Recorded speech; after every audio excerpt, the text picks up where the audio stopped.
Que le Seigneur nous bénisse. Nous vous saluons dans le précieux nom de notre Seigneur Sauveur Jésus-Christ. Je vais demander à mon frère Jean de venir.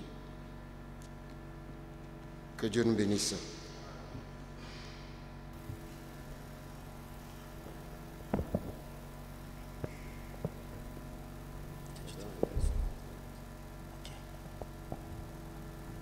Moi aussi, je vous salue dans le nom de Jésus-Christ.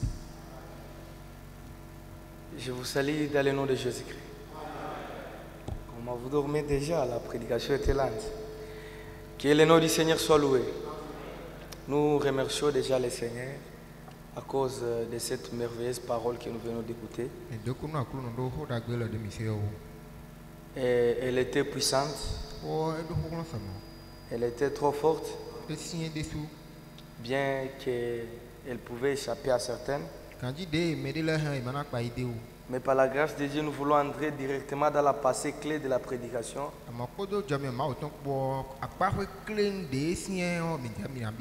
Avant que cette prédication soit prêchée, le frère Franck était à Krefeld. Et en Krefeld, il y avait une prophétie qui était sortie. La prophétie mettait à garde les peuples de ne pas passer à côté de ce que Dieu fait. Le frère est allé à Zurich. Il est allé apporter la parole. Et puis il est revenu à Krefeld. Maintenant, dans cette prédication que nous venons d'entendre, c'est là qu'il commence. Disant à l'église, rappelant à l'assemblée de ne pas passer à côté de ce que Dieu fait. Cette parole n'appartenait pas seulement à l'assemblée de Krefeld. Cette parole t'appartient, m'appartient. C'est par cela que Dieu nous stimule, moi et toi, de ne pas passer à côté de ce que Dieu fait. Mais par contre, nous devons être les éléments acteurs du plan de Dieu. C'est-à-dire, nous devons prendre part à ce que Dieu fait et nous devons nous impliquer dedans. Et beaucoup de pensées ont été données. Mais avant d'entrer dans beaucoup, cela, j'ai peu de temps. Le frère Chit, avec l'écriture de 1 Pierre,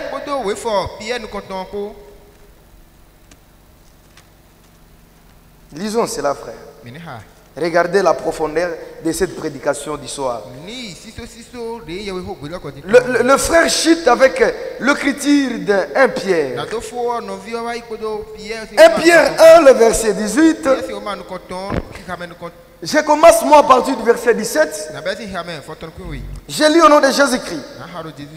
Je lis au nom de Jésus-Christ. Si vous évoquez comme Père celui qui gît selon l'œuvre de chacun, sans favoritisme, conduisez-vous avec crainte pendant le temps de votre séjour sur la terre. Je relis. Conduisez-vous avec crainte pendant l'état de votre pèlerinage sur la terre. Oui. Le verset 18. Si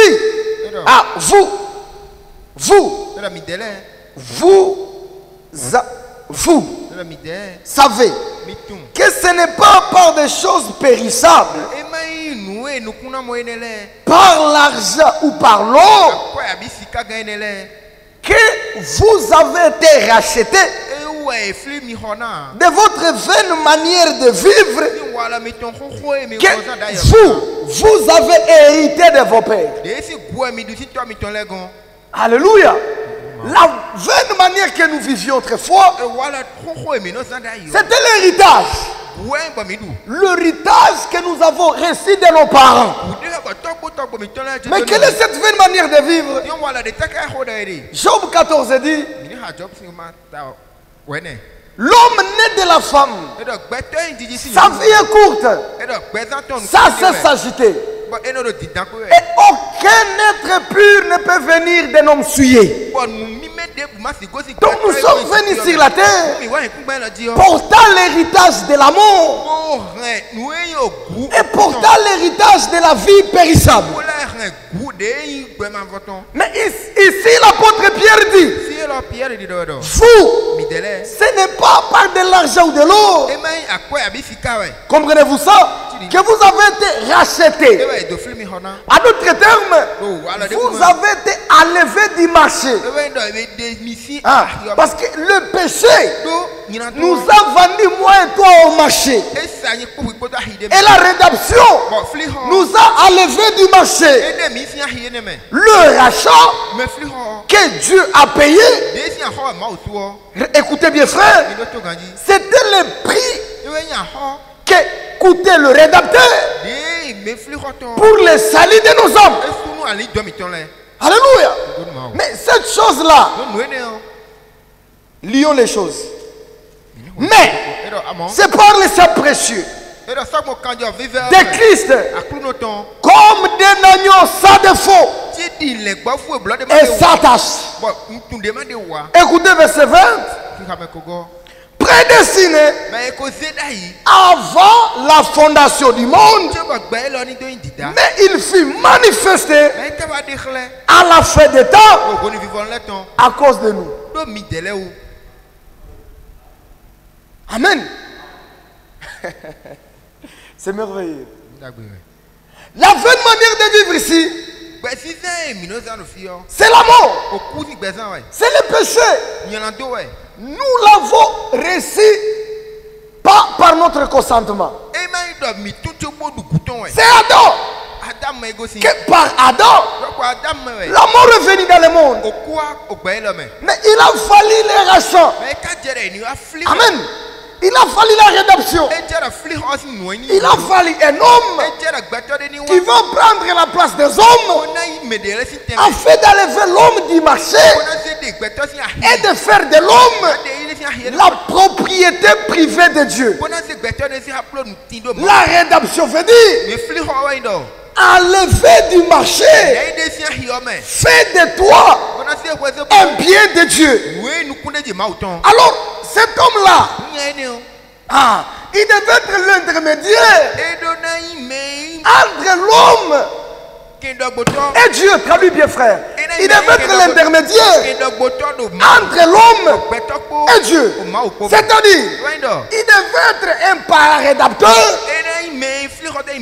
de l'homme. Dans sa nature, il devait être ça pour sa Dieu et il devait être ça pour sa homme. Voilà pourquoi cet homme Jésus, il était l'agneau de Dieu, mais prédestiné avant la fondation du monde. C'est-à-dire, le péché est entré dans le monde, Dieu le savait. Et comme Dieu devait manifester ses attributs, l'attribut du sauveur était à Dieu. Quand l'homme est tombé, alors Dieu devrait devenir sauveur. Mais comment il deviendra sauveur? Quand l'homme était perdu, il était parti loin. Loin de la présence de Dieu. Mais une chose, frère Frangali, ce soir. Écoutez, des Corinthiens.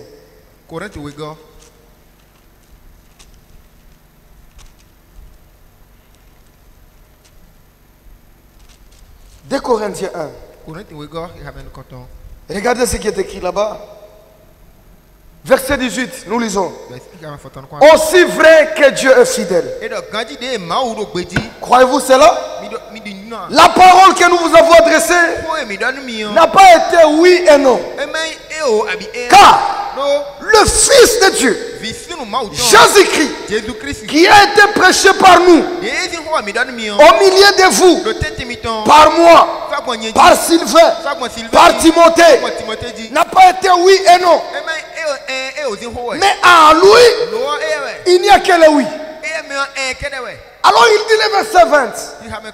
Car pour ce qui concerne toutes les promesses de Dieu. Amen.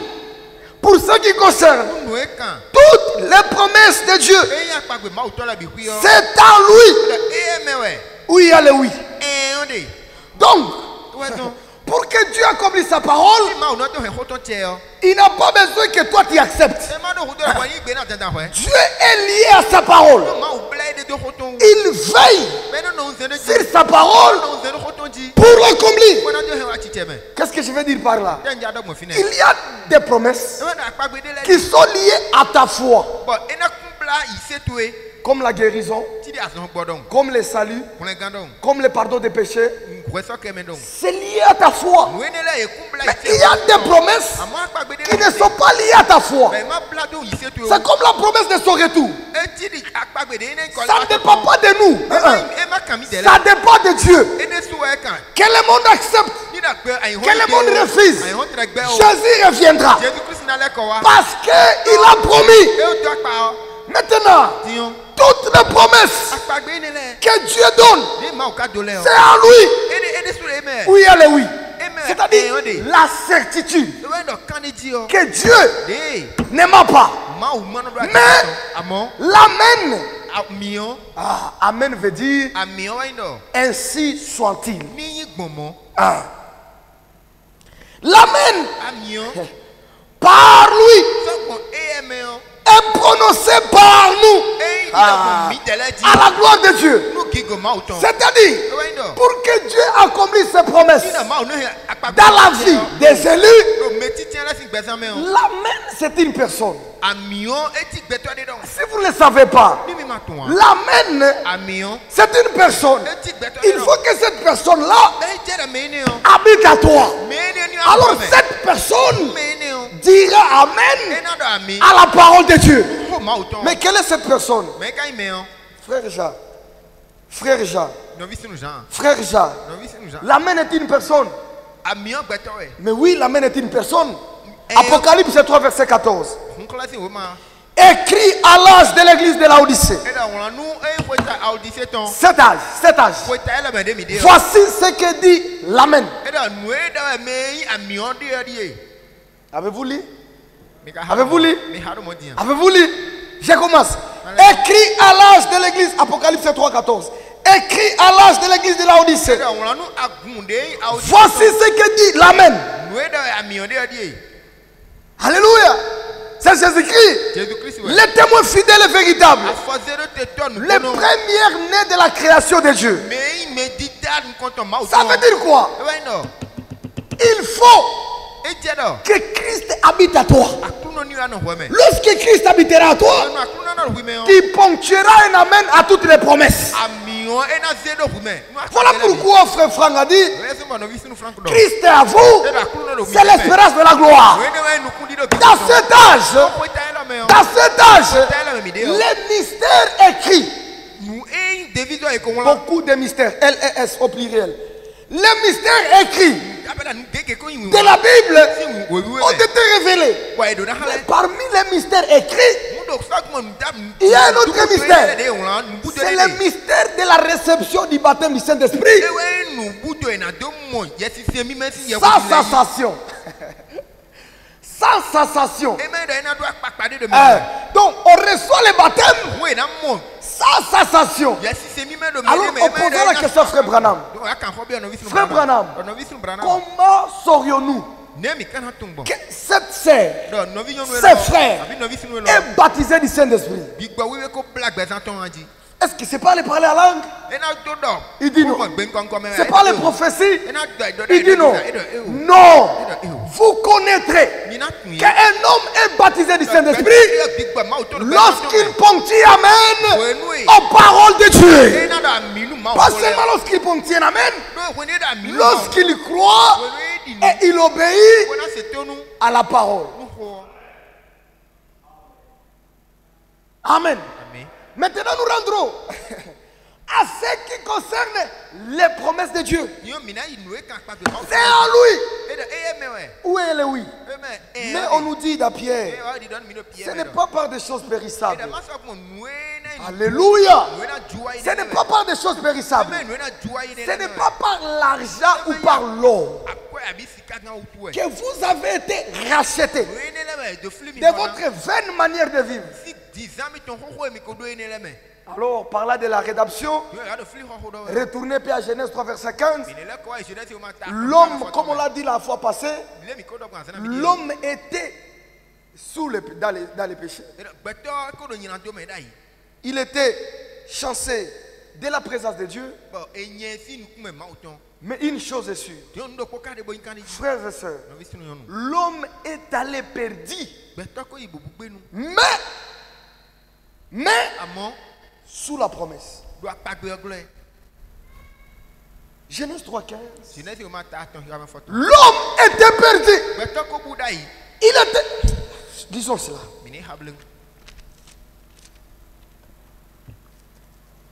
Lisons cela. Les promesses de Dieu. Genèse 3.15.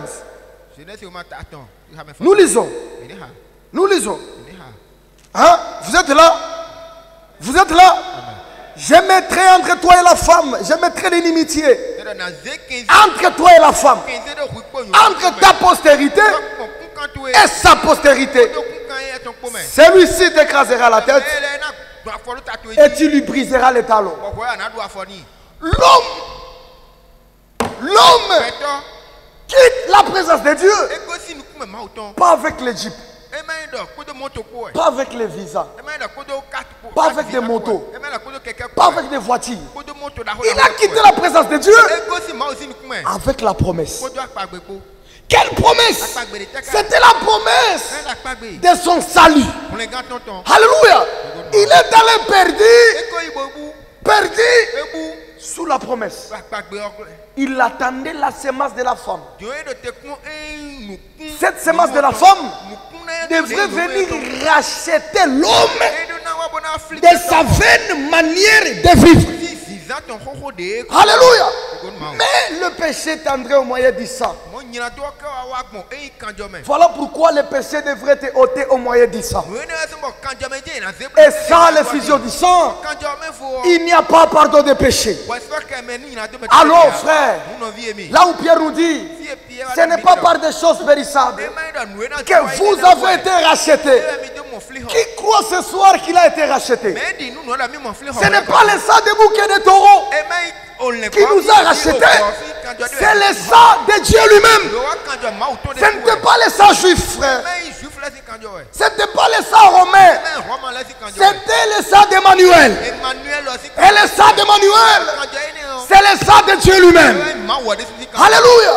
Dans Acte 20, l'apôtre Paul dit à l'église, il dit aux anciens, prenez garde sur le troupeau auquel le Saint-Esprit vous a établi évêque pour paître l'église du Dieu vivant qu'il s'est acquise.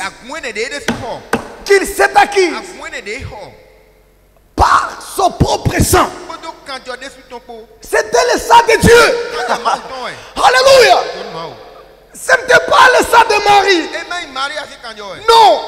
Dieu a créé la semence. Dieu a créé l'ovule. Dieu les a fécondés. Et le Fils de Dieu naquit. Dieu soit loué. L'homme est parti de la présence de Dieu sous la promesse. Et cette promesse a eu chair en Jésus-Christ. Et si nous pouvons crier victoire, oui, l'échec d'un seul homme nous a conduits tous dans l'échec. Amen.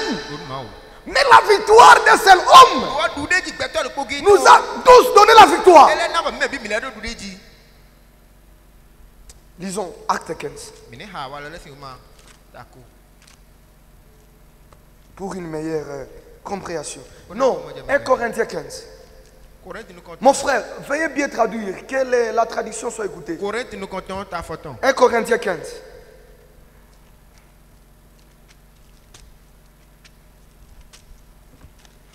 Ces choses vous concernent. Alléluia. ces choses vous concernent. 1 Corinthiens 15. Nous lisons, frère. Vite, vite là-bas.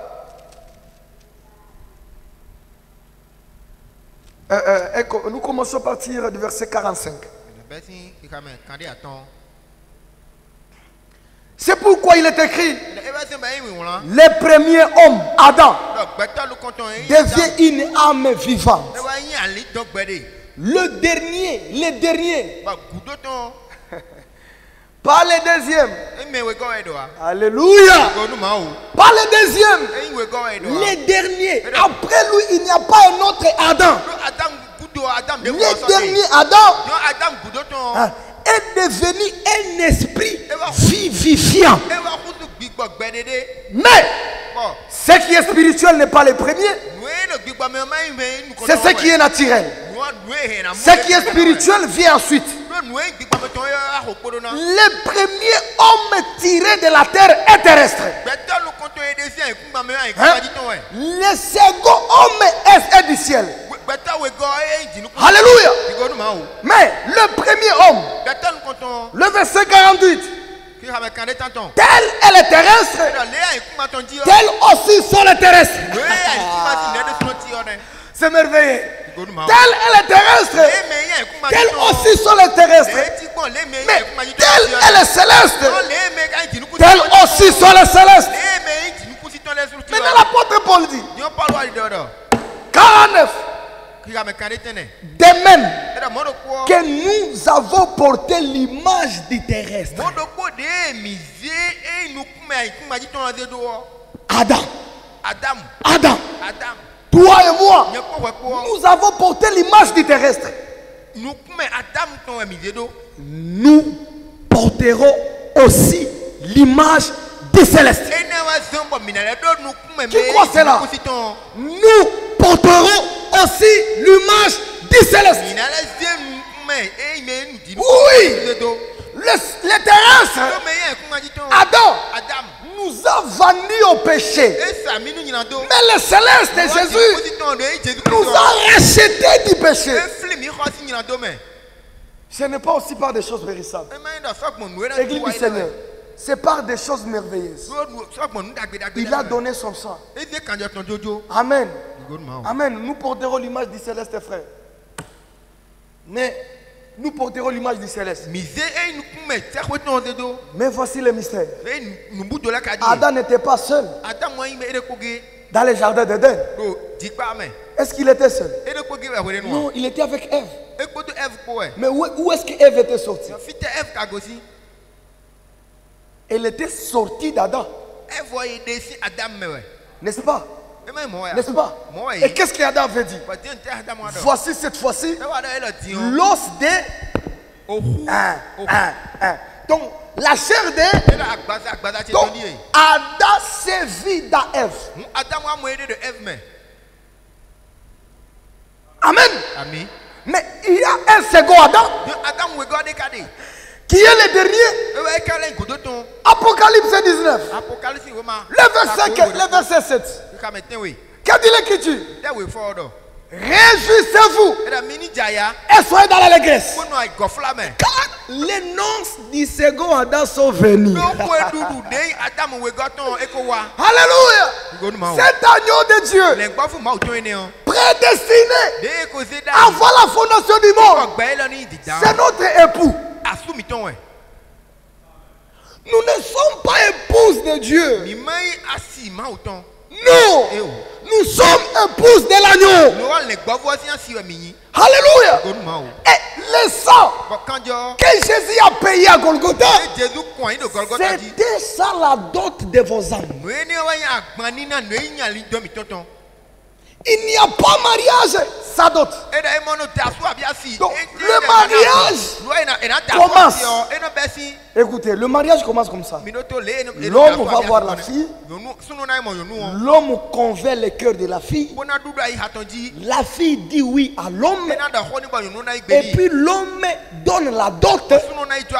Et il commence la vie des fiançailles qui sera couronnée par le mariage. Nous sommes d'accord. Nous sommes d'accord. Mais ici on nous dit, Chrétien critique, Apocalypse 19, le verset 7, on nous dit de nous réjouir. Pourquoi? Les noces. 19, 7 frère. Pas 27.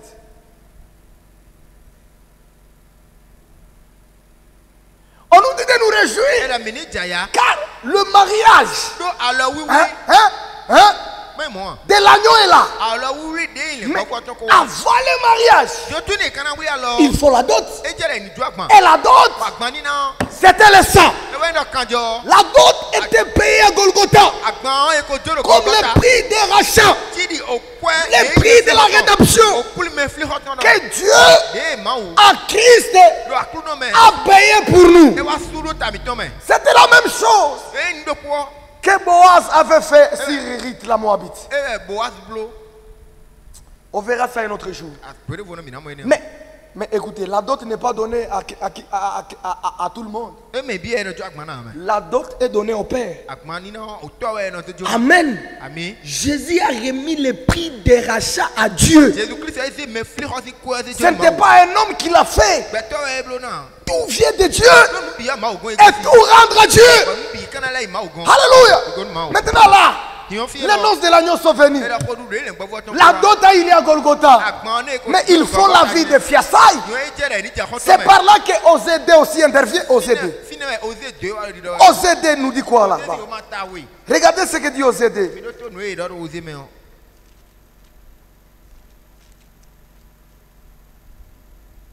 Osée le verset 10.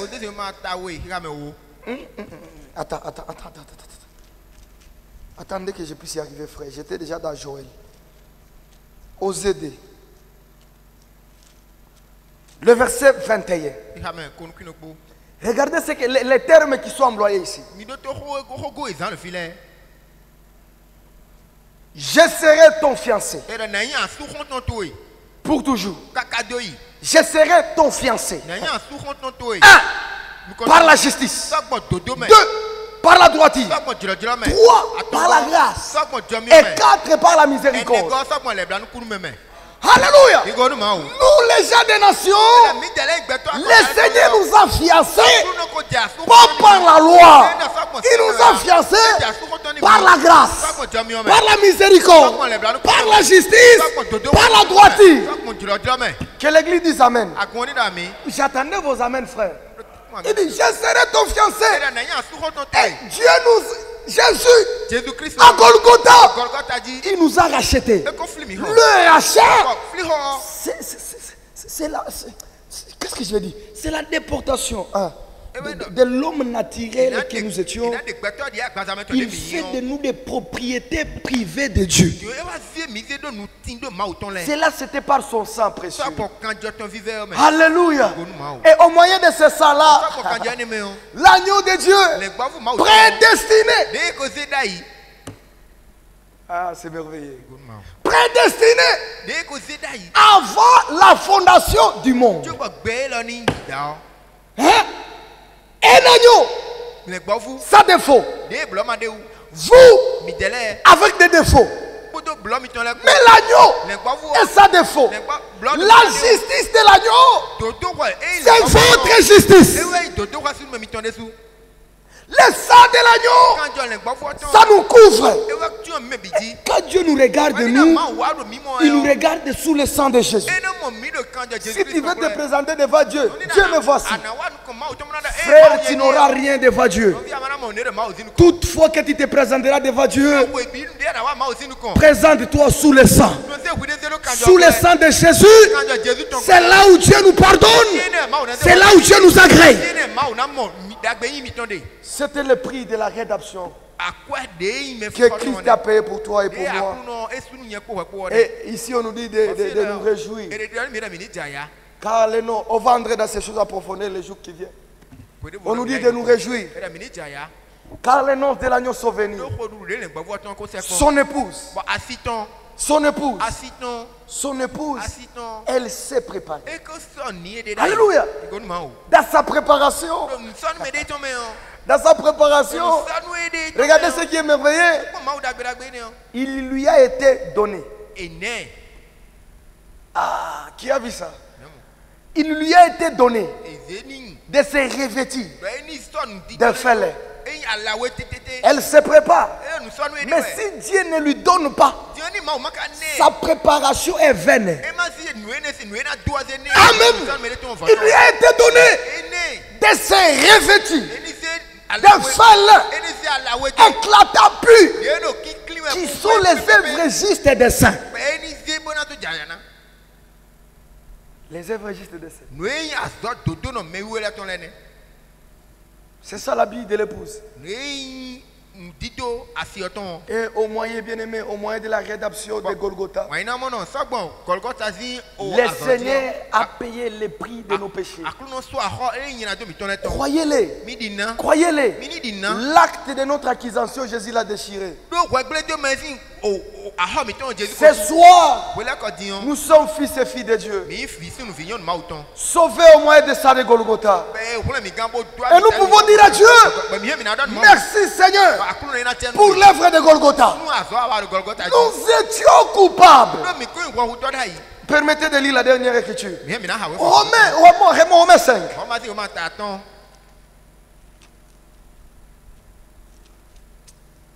Romains 5.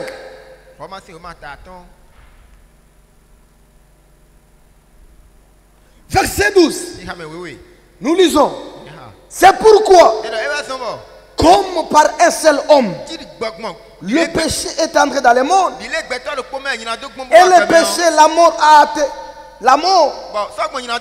Et que si la mort a hâté sur tous les hommes, car tous ont péché. Il n'y a pas un homme correct sur la terre. Depuis Adam jusqu'à moi, Jean Moundeki. L'Écriture dit tous ont péché. Et le salaire du péché, c'est la mort.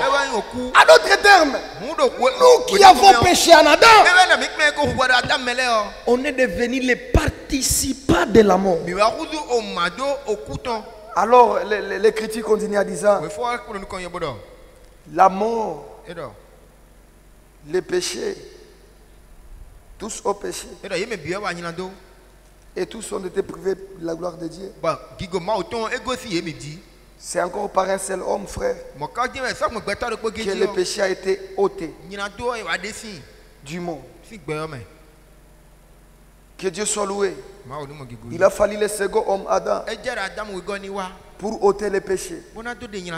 Et si les péchés étaient toujours dans le cœur de l'homme comme la culpabilisation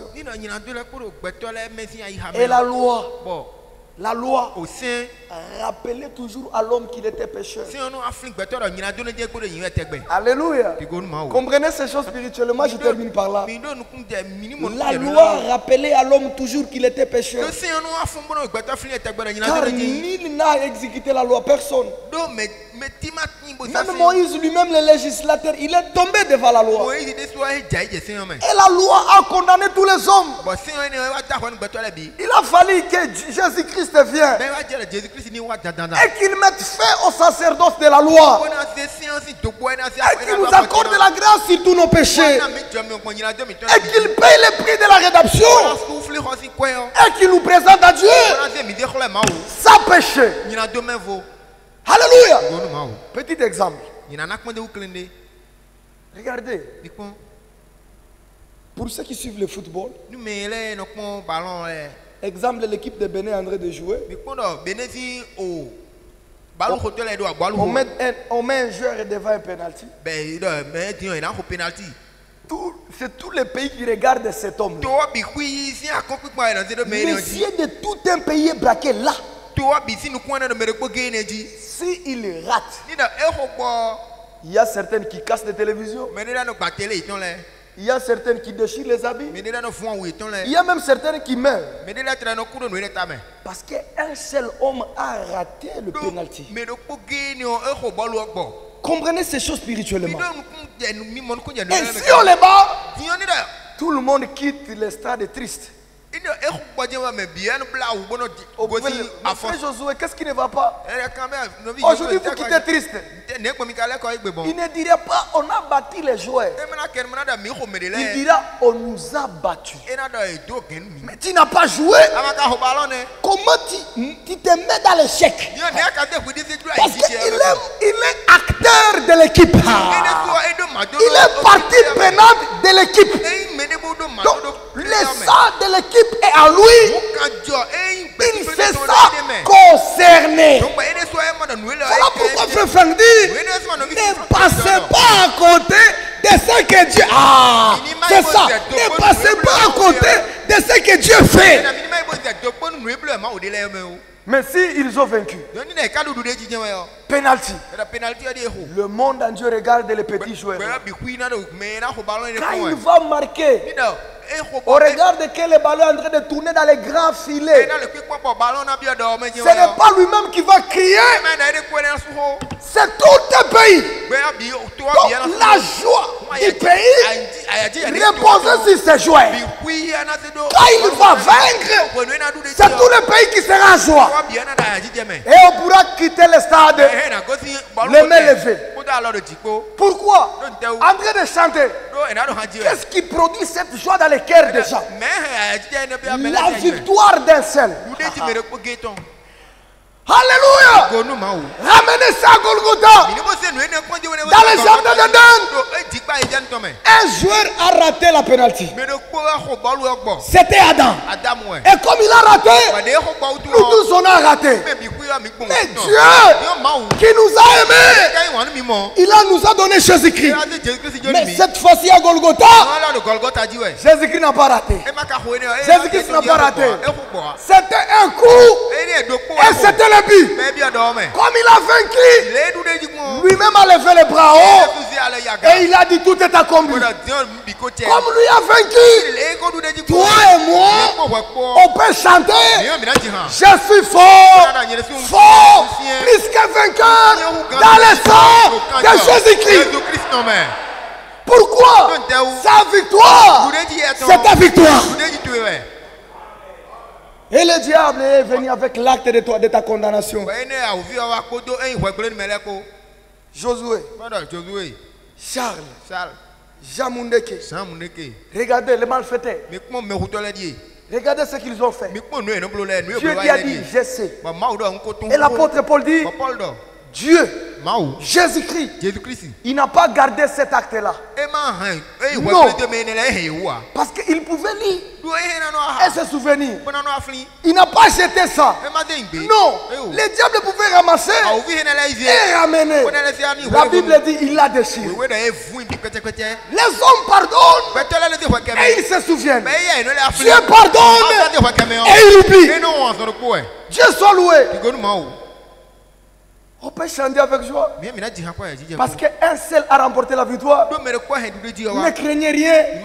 Jésus a tout vaincu. Croyez-vous cela? Exemple, dernier exemple. Pas seulement c'est un exemple. C'est un fait qui s'était fait un jour. Deux hommes qui étaient tous ouvriers d'un seul maître. L'autre était jardinier et l'autre était cuisinier. Un jour, le cuisinier a bien fait la sauce. Il a dit aujourd'hui, non, cette sauce est très bien faite. Il a retiré quelque chose, la viande de poulet, la cuisse. Il a commencé à manger dans la cuisine. Le jardinier l'a vu. Il dit, C'est ce que tu fais. Hein? Je vais t'accuser chez le boss. Or que si les jardiniers pouvaient accuser le cuisinier, le cuisinier sera viré de son travail. Alors un jour il se réveille. Les jardiniers disent bon, je dois aller voir quelques personnes. Après avoir fait ta cuisine, arrange aussi la cour. Parce que la cour c'était son travail. Il lui donne des travail. Le cuisinier lui dit, comment je vais faire des travail? Moi et toi nous sommes tous des travailleurs. Tu as ton travail, j'ai mon travail. Il dit, tu oublies les poulets. Si tu refuses de faire mon travail, je vais t'accuser. On va te chasser. Oh là là. Il devrait faire tous les deux travaux. Deuxième jour, il se réveille comme ça. Les jardiniers lui disent, je me sens un peu fatigué. Arrange le jardin après avoir fait ta cuisine. Il dit, mais c'est quoi ça? Pourquoi tu me fais ça? Tu oublies les poulets. Si tu refuses, je vais dire au patron, le péché rend l'homme esclave. Ah, c'est ce qu'on appelle esclavagisme du péché. Tu n'es plus libre. Tu n'es pas du diable. Parce que c'est lui qui te domine. Il t'impose les choses que tu ne fais pas. Le péché, c'est l'esclavage. Et le cuisinier, il est devenu serviteur de notre serviteur à cause du poulet. Troisième jour, il dit, j'ai des trucs à faire sur mon téléphone. Je dois arranger. Arrange la cour. Il dit, mais pourquoi tu me fais fatiguer? Tu oublies le poulet. Je vais dire au patron. Il a eu peur. Il a travaillé. La nuit, il a réfléchi. Jusqu'à quand je vais continuer dans cette vie? Je me porte garant. Je vais voir le patron. Il est allé voir le patron. Il dit, patron, je viens devant toi. C'est pour me repentir. Un jour, tu te souviens du lundi passé? Il dit, oui, je me souviens. Le poulet que vous avez mangé, oui, je me souviens. J'avais volé la cuisse. Et j'ai mangé sans te demander. Patron, veuillez me pardonner. Le patron lui dit, mais j'ai beaucoup de poulets. Si tu as besoin du poulet, il faut demander au lieu de voler. Je te pardonne. Va, ne refais plus. Il quitte la présence du patron. Arrivé au couloir, il a dit merci Seigneur. Je suis délivré de l'esclavage. L'autre vient encore. Dit, j'ai encore du travail. Fais mon travail et ton travail. Il dit attention monsieur. Je ne ferai pas. Il dit mais tu ne feras pas. Tu oublies le poulet. Il dit quel poulet? Le poulet que tu avais mangé là. Je ne le connais pas. Alléluia. Il dit je ne connais pas ces poulets là. Il dit tu te fais risser, tu ne connais pas ces poulets. Il dit je ne connais pas. Je vais t'accuser. Va accuser. Il arrive chez le patron. Il dit patron, tu travailles dur. Tu as beaucoup de souffrance. Tu gagnes ta nourriture avec beaucoup de souffrance. Mais c'est avec amertume qu'il y a des hommes ici qui veulent te rendre pauvre. Il a bien fabriqué les mots pour que le patron soit en colère. Mais le patron lui demande qu'est-ce qui ne va pas. Il dit mais le monsieur ici, mais il vole tes poules tous les jours. Le patron lui dit tu es venu en retard. Tu es venu en retard. Si tu aurais venu avant, je l'aurais condamné. Mais tu es venu après le pardon. Alléluia. Alléluia. Voilà pourquoi l'Écriture dit il n'y a plus de condamnation pour ceux qui sont en Jésus-Christ. Même si le diable peut nous accuser aujourd'hui, Dieu est notre Père. Il va lui dire tu es venu à retard. Parce qu'à Golgotha, nous avons été arrachés de l'esclavage du péché. Honneur est à vous qui croyez. On peut se lever et on va chanter. Je suis fort, oui fort, plus que vainqueur par le sang. Alléluia. Nous ne sommes pas forts parce qu'on a beaucoup prié. Nous sommes forts parce que l'agneau a versé son sang. Et à cause de ce sang-là, toute maladie peut être guérie. Et tout homme faible peut recevoir la force. Le sang de Jésus est encore efficace jusqu'à ce soir pour purifier chaque péché. Que Dieu vous bénisse. Que Dieu vous bénisse.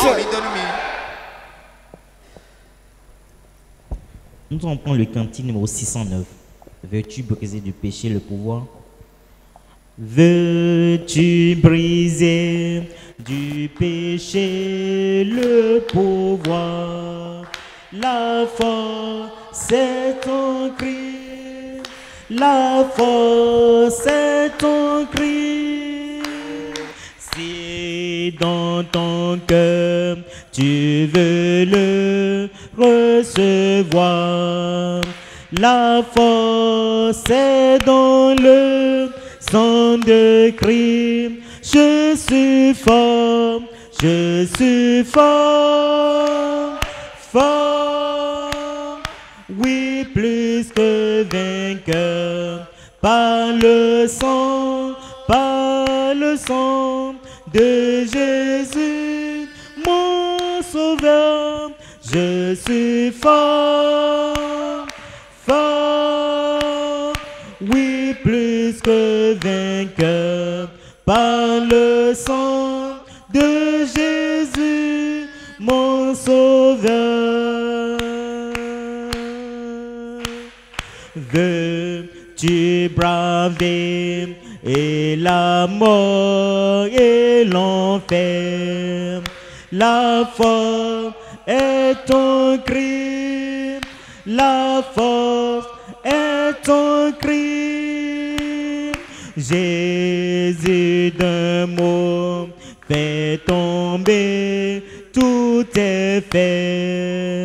La force est dans le sang de Christ. Je suis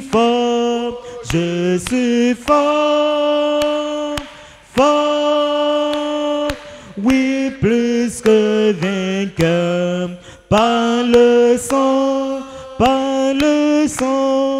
de Jésus, mon sauveur. Je suis fort, oui, plus que vainqueur, par le sang de Jésus, mon sauveur. Veux-tu marcher toujours plus triomphant? La force est en Christ, la force est en Christ. Pour te garder, Jésus est tout puissant. La force est dans le sang de Christ. Je suis fort, fort, oui, plus que vainqueur, par le sang de Jésus, mon sauveur. Je suis fort, oui, plus que vainqueur, par le sang de Jésus, mon sauveur. Veux-tu du ciel t'approcher chaque jour? La foi est ton cri, la force est ton cri. Avec Jésus demeurer pour toujours. La force est dans le sang de Christ. Je suis fort, je suis fort, fort, oui, plus que vainqueur, par le sang de Jésus, mon sauveur. Je suis fort, fort, oui, plus que vainqueur, par le sang de Jésus, mon sauveur. Amen. Amen. Nous allons tous prier notre Dieu. Il nous a visités ce soir. Il nous a parlé. Alors confions-nous encore dans ses mains. Prions le Seigneur.